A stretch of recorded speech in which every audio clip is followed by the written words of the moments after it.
پیر ارچھی جا حضور مبارک صاحب علیہ رحمہ رمضان شریف میں آپ مبارک تلاوت کلام پاک خود بھی فرمایا کرتے تھے، دوسروں کو بھی حکم فرمایا کرتے تھے۔ اور حوالے میں مجدد رحمۃ اللہ تعالیٰ کے ایک مکتوب شریف کو اکثر و بیشتر کہ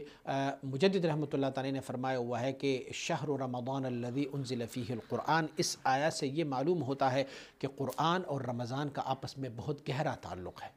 تو اسی لیے اس میں تلاوت کلام پاک کو کثرت کے ساتھ کر لیا کرے۔ حضور مبارک صاحب علیہ رحمہ رمضان شریف میں ایک مفتی صاحب کو، ایک عالم صاحب کو وہ مقرر فرمایا کرتے تھے اور فرمایا کرتے تھے کہ اس میں ترجمہ اور تفسیر قرآن عظیم الشان بھی رمضان شریف میں آپ کر لیا کرے۔ تو یہ بھی عادت تھی آپ کی کہ سارے آستانے والے جو طلبہ ہوتے تھے یا خادمین ہوتے تھے، سالکین ہوتے تھے، سب اکٹھے بیٹھ جاتے اور جو عالم اور مفتی صاحب ہوتے تھے وہ ان کو دورے ترجمہ اور تفسیر قرآن عظیم الشان کی آپ ان کو ارشاد فرمایا کرتے۔